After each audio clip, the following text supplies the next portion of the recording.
Assalamualaikum warahmatullahi wabarakatuh. Sebelumnya, saya ucapkan terima kasih untuk teman-teman yang sudah mengklik video ini dan menonton video ini sampai habis. Sebelumnya, izin memperkenalkan diri. Saya Irsyad Murfid Kusuma, mahasiswa semester 3, Prodi Rekayasa Perangkat Lunak dari Universitas Aisyah Pringsewu. Maksud dari video ini adalah untuk mempresentasikan hasil dari apa yang sudah saya kerjakan terkait proyek UAS. Proyek ini membahas tentang bagaimana mengimplementasikan basis data menggunakan studi kasus aplikasi Aisyah Food Court atau aplikasi pemesanan makanan. Selain hal tersebut, video ini juga untuk bertujuan memenuhi tugas akhir atau ujian akhir semester dari mata kuliah basis data. Sebelum saya menjelaskan bagaimana mengimplementasikan ke basis data, saya akan sedikit mereview rancangan IRD yang sudah saya buat dan bagaimana proses normalisasi yang sudah saya kerjakan sebelumnya. Oke, di sini saya akan mereview sedikit tentang IRD yang sudah saya kerjakan sebelumnya. Belum mengimplementasikan database-nya ke MySQL. Di sini skema database yang saya buat terdapat beberapa entitas. Kurang lebih 1, 2, 3, 4, 5, 6, 7 entitas. Yang pertama ada entitas customer di sini. Ya, entitas customer terdapat atribut ID customer, nama customer, nomor WhatsApp atau bisa nomor telepon, email, dan password. Selanjutnya ada entitas penjual. Entitas penjual memiliki atribut ID, nama, nomor WhatsApp, email, dan password ya, sama seperti customer. Setelah itu di sini ada entitas menu. Dari entitas penjual memiliki relasi ke entitas menu. Nah, di entitas menu ini terdapat beberapa atribut yaitu ID menu, nama menu, harga, deskripsi, dan stok. Setelah entitas menu di sini, nah, di entitas menu ini memiliki relasi ke tabel diskon atau entitas diskon. Di sini saya pisahkan karena agar lebih mudah dalam pengelolaannya saat implementasi nanti. Di tabel diskon ini ada ID menu sebagai relasi atau version key untuk merelasikan dari tabel menu ke tabel diskon, dan ada atribut nominal. Yaitu di sini bisa kasih persen, bisa pakai atau angka potongan diskonnya. Oke, setelah itu kita geser ke sini. Di sini ada tabel pembayaran. Di tabel pembayaran ini memiliki atribut ID pembayaran, metode pembayaran, tanggal waktu, potongan atau diskon. Nah, diskon di sini sebenarnya nanti ambil dari nilai diskon di sini ngambil dari tabel lain. Selanjutnya ada status pembayaran dan jumlah pembayaran atau total pembayaran. Oke, selanjutnya adalah tabel pesanan. Di tabel pesanan ini atau entitas pesanan ini memiliki dua atribut, yaitu atribut nomor pesanan dan tanggal waktu pemesanan. Nah, di tabel pesanan ini perlu memiliki tabel penghubung atau entitas penghubung. Di sini penghubung apa? Yaitu penghubung antara customer saat membuat pesanan dan antara penjual saat memiliki pesanan. Tabel penghubung tersebut adalah tabel pesanan detail yang memiliki atribut nomor pesanan, ID menu, kuantitas, subtotal, dan potongan. Nah, potongan ini ngambil dari ID menu. Ambil dari ID menu yang terjadi relasi di sini, serta potongan ini diambil dari diskon yang memiliki relasi terhadap atribut ID menu. Nah, di sini penjual memiliki relasi ke menu, customer memiliki relasi ke pesanan karena nanti yang membuat pesanan adalah customer. Selanjutnya akan terjadi penambahan data di pesanan detail yang mana isinya adalah nomor pesanan sebagai version key untuk menghubungkan ke tabel pesanan dan ID menu, kuantitas, subtotal, dan potongan. Kurang lebih seperti ini IRD yang sudah saya buat.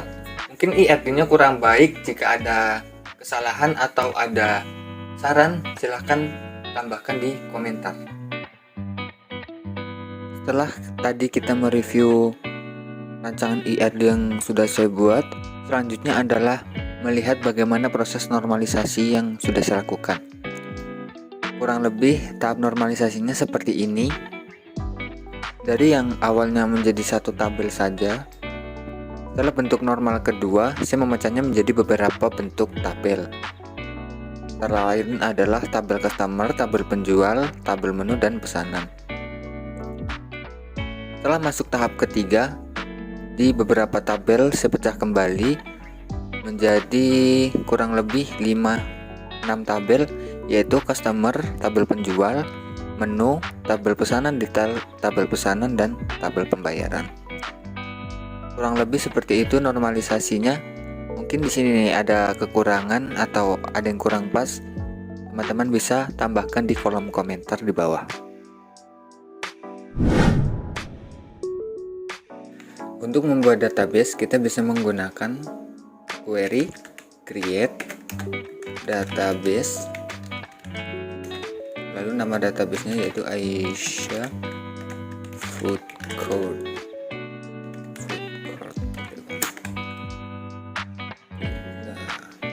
Jika seperti ini berarti berhasil, lalu kita bisa cek databasenya di sini.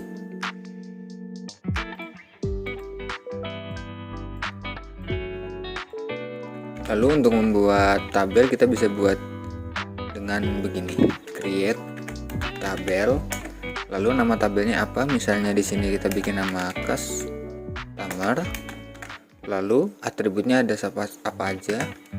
Di sini misalnya ID customer, lalu variabelnya apa, integer, lalu misalnya nama customer, nama varchar 100, lalu setelah itu misalnya nomor HP integer 12 misalnya. Setelah nomor HP mungkin email bisa kasih varchar, kita kasih 100, lalu yang terakhir ada password kita bisa pakai varchar di sini 100 maksimalnya, lalu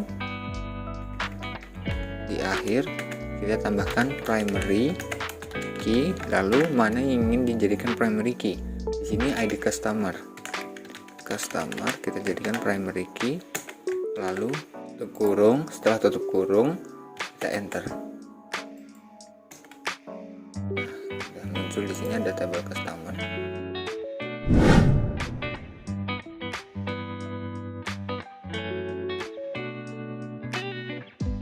Selanjutnya adalah menginsert data ke dalam tabel. Di sini contohnya saya akan menginsertkan data ke dalam tabel customer.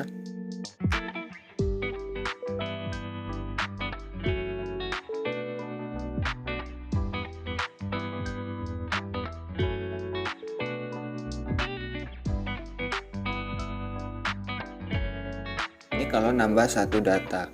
Kalau nambah 2 data atau lebih dari 1 data, di sini kita hanya nambahin koma, lalu buka kurung, tutup kurung, isinya sama seperti di dalam ini. Maksudnya formatnya sama seperti ini di dalam sini. Misalnya contoh ini saya copy saja seperti ini. Misalnya di sini Dimas, nomornya 0857 sekian Dimas. Nah, seperti ini. Lalu tinggal enter saja, maka sudah di sini sudah tertambah auto increment, kan ID-nya sudah sekaligus bertambah otomatis. Setelah insert data, bagaimana mengupdate data di database MySQL? Misalnya di sini saya mau mengupdate irsyad ini menjadi irsyad fit gitu. Jadi kita pakai query-nya update lalu nama tabelnya yaitu dari customer, lalu di set itu maksudnya apa yang mau diupdate. Dari sini di tabel customer yaitu namanya,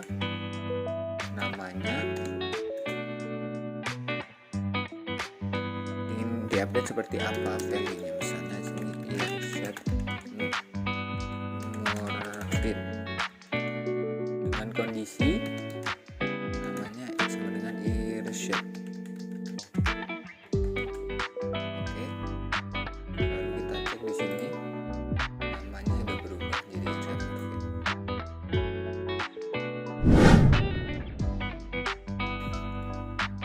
Selanjutnya adalah delete data. Untuk delete sebuah data di dalam tabel, misalnya di sini saya ingin menghapus data yang dengan ID 2, pakai query-nya yaitu delete, lalu nama tabelnya customer, where kondisi ID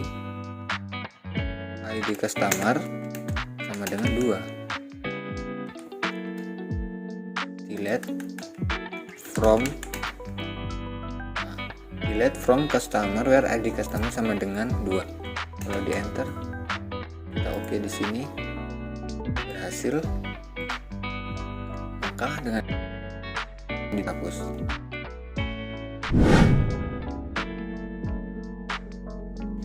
Baik, di sini saya sudah menambahkan beberapa tabel yang sesuai dengan IRD yang sudah saya buat, serta saya sudah menambahkan data-datanya.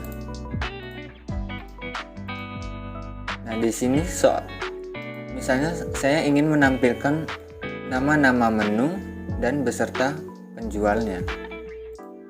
Saya bisa menggunakan query seperti ini, yaitu select nama menu, harga, deskripsi, dan nama sebagai nama penjual. Di sini diambil dari tabel menu lalu dijoin ke tabel penjual dengan kondisi ID penjual di tabel penjual sama dengan ID menu yang ada di ID penjual yang ada di tabel menu. Kalau kita jalankan, maka hasilnya seperti ini, yang tampil nama menu, harga, deskripsi, serta penjualannya siapa. Selanjutnya adalah bagaimana menampilkan data penjualan periodik atau berdasarkan bulan atau terdapat data bulan di situ. Di sini saya pakai query seperti ini, yaitu menggunakan select, lalu date format. Di sini adalah function untuk menentukan format tanggal. Di sini pakai D sama M, D itu untuk hari dan M itu bulannya, dengan atribut di sini namanya atribut bulan. Lalu nama menu.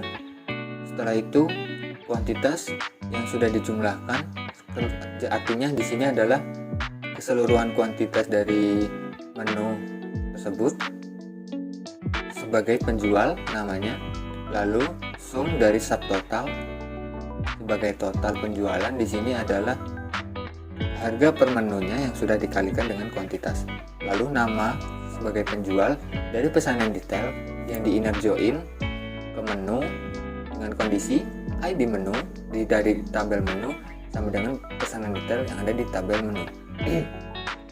Lalu dijoin kembali ke penjual dengan kondisi ID penjual di tabel penjual sama dengan ID penjual di tabel menu. Lalu dijoin kembali ke tabel pesanan dengan kondisi pesanan, nomor pesanan atau nomor pesanan di tabel pesanan sama dengan nomor pesanan di tabel pesanan detail yang digrupkan berdasarkan penjualnya dan diurutkan berdasarkan tanggal. Kalau dijalankan maka hasilnya menjadi seperti ini. Selanjutnya adalah menampilkan menu dengan penjualan terbanyak atau best seller. Saya menggunakan query select lalu nama menunya. Setelah itu tampilkan keseluruhan sebagai jumlah terjual dari pesanan detail. Setelah itu yang dijoin ke tabel menu dengan kondisi pesanan detail dengan ID menu sama dengan ID menu yang ada di tabel menu. Lalu di grup berdasarkan nama menu dan diurutkan berdasarkan jumlah terjual dengan kondisi dari yang terbesar ke yang terkecil dengan limitnya 5 ataupun 10 di sini. Nah, Jadi hanya muncul 5 di sini karena hanya ada 5 penjualan, 5 terbesar, 6 munculnya, totalnya 6, hanya ada 6 produk yang terjual. Selanjutnya adalah bagaimana menampilkan menu dengan kata kunci tertentu atau kata kunci yang atau dengan kata kunci yang diinputkan atau oleh user gitu misalnya. Jadi query-nya adalah seperti ini, menggunakan select, lalu yang ingin saya tampilkan adalah nama menu, harga, deskripsi, dan penjualnya dari tabel menu yang dijoin ke tabel penjual, lalu kondisi dengan nama menu like seperti di sini keywordnya. Jika dijalankan, maka tampil semua nama menu yang terdapat kata me di dalamnya. Di sini ada 3 penjual, ada 3 menu. Selanjutnya adalah bagaimana menampilkan menu yang sedang diskon. Karena di sini saya sudah membuat tabel diskon dan sudah direlasikan ke tabel menu, jadi hanya menampilkan seperti ini. Jadi yang saya tampilkan adalah menunya, nama menu, harga, deskripsi, dan nominal diskon, dan penjualnya dari tabel menu yang dijoin ke tabel penjual, lalu dijoin kembali ke tabel diskon dengan kondisi menu, ID menu yang ada di tabel menu sama dengan ID menu yang ada di tabel penjual. Jika ditampilkan ada kurang lebih 1, 2, 3, 4, 5, 6, 7, ada 7 menu yang memiliki diskon. Kalau kita cek di sini ke menu, ke diskon, di sini ada 7 menu. 2, 3, 4, 5, 6, 7 yang memiliki diskon.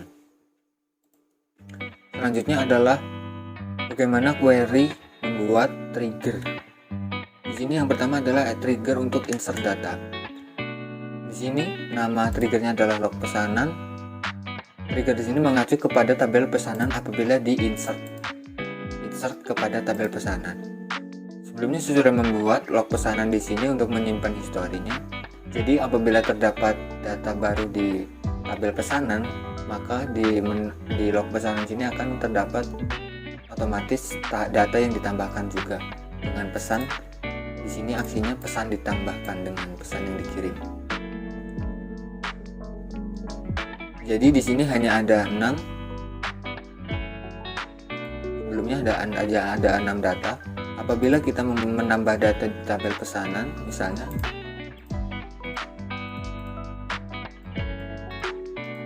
dengan ID customer-nya 5 misalnya, lalu kirim.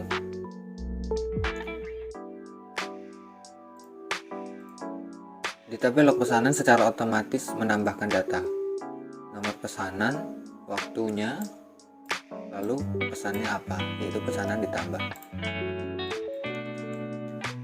Untuk membuat trigger update, saya menggunakan seperti ini dengan nama log pesanan update, lalu after update untuk pesanan. Apabila terdapat data yang diupdate di tabel pesanan, maka otomatis menambahkan data baru di tabel log pesanan dengan pesan pesanan diubah. Misalnya data yang terakhir ini akan saya ubah, misalnya tanggalnya mungkin ini sebagai contoh, lalu saya kirim. Yang di sini kosong awalnya. Kalau kita browse di sini nomor pesanannya 17 sesuai dengan ini, lalu pesannya apa, diubah. Dan selanjutnya adalah membuat trigger delete. Jadi di sini nama triggernya adalah log pesanan delete, yang terjadi apabila di tabel pesanan ada data di tabel pesanan yang dihapus, maka secara otomatis akan menambahkan data baru dengan pesanan dengan pesan pesanan dihapus. Misalnya, oke, sebagai contoh di sini ID 17 ini. Nah, di sini ID 17 masih diubahkan terakhirnya. Apabila kita hapus misalnya, secara otomatis di sini ada data baru dengan nomor pesanan 17, waktunya sekian-sekian, dengan pesanan dihapus. Oke, yang selanjutnya adalah membuat view pada database. Query-nya adalah create view, lalu nama view-nya apa. Di sini saya membuat nama view daftar menu sebagai menampilkan nama-nama menu secara keseluruhan. Jadi seperti ini query-nya. Jadi karena saya sudah buat, cara panggilnya adalah dengan select all from daftar menu. Maka di sini akan tampil daftar-daftar menu apa saja yang ada di database kita. Karena ini memanggilnya pakai view. Karena udah di setting apa saja yang akan ditampilkan. Selanjutnya adalah bagaimana membuat function. Membuat function di database, saya menggunakan query ini. Sedikit penjelasannya adalah create function, lalu nama fungsinya apa, tambah pesanan detail di sini contohnya, lalu deklarasinya di sini adalah ID pesanan detail, yang mana isi fungsinya adalah menambahkan data ke dalam tabel pesanan detail. Kurang lebih seperti ini. Ada nomor pesanan, ID menu, kuantitas, value. Lalu value-nya nomor pesanan yang di sini sebagai parameter, ID menu, dan kuantitas. Cara menjalankannya cukup mudah karena ini sudah saya buat. Jadi pakai select tambah pesanan detail, lalu parameternya adalah nomor pesanan, ID menu, dan kuantitas. Misalnya di sini nomor pesanannya 2, ID menunya adalah 2, kuantitasnya adalah 5. Dan secara otomatis masuk ke sini. 2, 2, 5, kuantitasnya 5. Lalu subtotalnya berapa? Lalu ada diskonnya berapa? Jadi ini diskon ini, subtotal ini sudah dipotong dengan diskon ya. Selanjutnya adalah bagaimana membuat prosedur. Di sini saya membuat prosedur dengan nama tambah stok. Kurang lebih sama seperti function, dia memiliki parameter. Di sini saya memakai dua parameter, yaitu ID menu dan jumlah. Di sini fungsinya adalah mengupdate yang ada di tabel menu dengan mengupdate stok. Jadi untuk menjalankannya adalah call dengan keywordnya call, lalu nama prosedurnya, terus diikuti dengan parameternya. Di sini parameter yang pertama saya adalah ID menunya, lalu di sini adalah jumlah stok yang ingin ditambahkan. Di sini ID menunya 2, sebelumnya stoknya 20. Apabila kita jalankan di sini berhasil, setelah itu kita refresh, di sini akan bertambah menjadi 30. Selanjutnya adalah melakukan backup dan restore database. Untuk melakukan backup pada database, kita bisa menggunakan terminal atau CMD. Posisikan terlebih dahulu lokasinya ke dimana MySQL kita diinstal. Lalu jika sudah, ini saya buat folder terlebih dahulu di sini karena MySQL saya diinstal di exam, folder exam. Jadi satu induknya di sini saya buat folder export untuk menyimpan hasil ekspornya. Lalu di terminal kita bisa tuliskan seperti ini.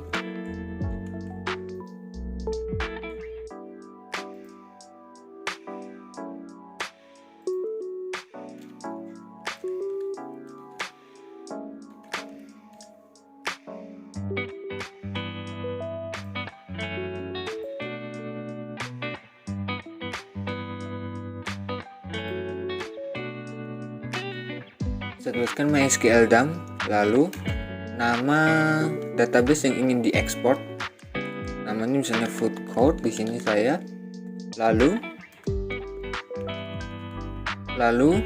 minus user, lalu user MySQL-nya apa? Saya di sini pakainya root karena defaultnya root, lalu minus password. Lalu passwordnya tidak perlu dituliskan di sini karena nanti saat kita enter maka harus mengisikan password. Setelah itu minus result minus file,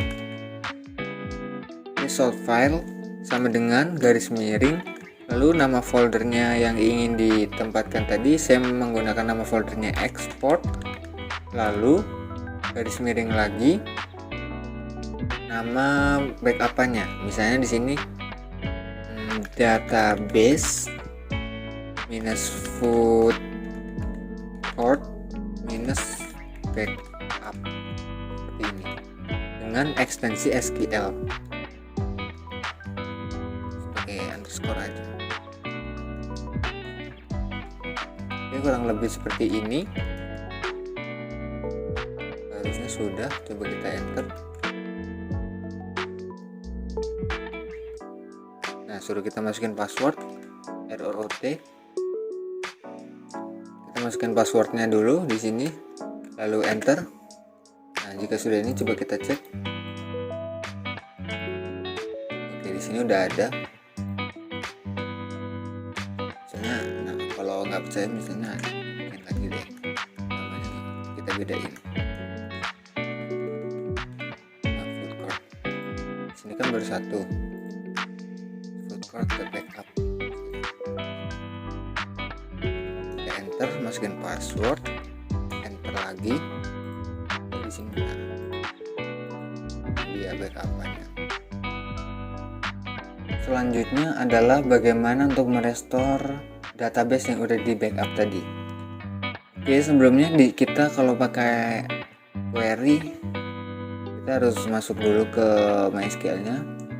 Kita bisa gunain gini, MySQL into user. Di sini nama usernya apa, username-nya saya pakainya root, kan defaultnya root, lalu min p. Kita enter di sini, masukin password. Oke, kita cek dulu ada database apa aja. So databases. Nah, ini database yang udah ada. Jadi kalau untuk restore kita bisa gini. Pertama kita buat dulu database baru, create database. Nama database-nya misalnya restore underscore food court. Nah, setelah itu kita enter. Oke, berhasil. Kita show lagi. Nah, di sini udah ada restore food court. Nah, kita use restore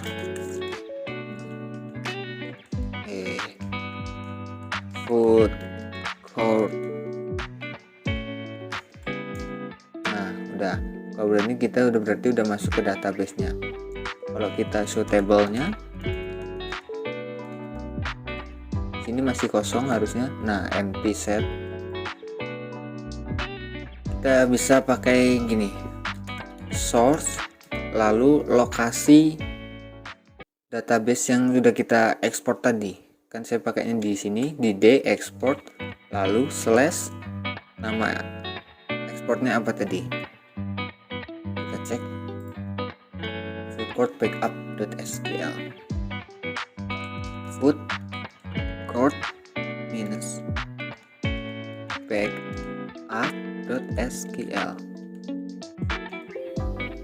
Oke, kita tunggu aja.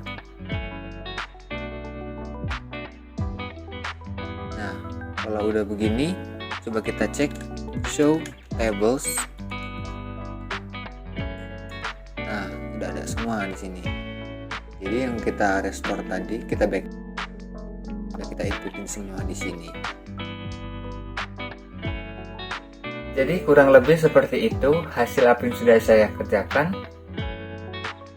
Lebihan dan kekurangannya saya mohon maaf, dan apabila ada saran silahkan berikan di komentar. Mungkin itu yang dapat saya kerjakan dan dapat saya sampaikan. Semoga ini bermanfaat buat teman-teman semuanya. Akhiri, wassalamualaikum warahmatullahi wabarakatuh.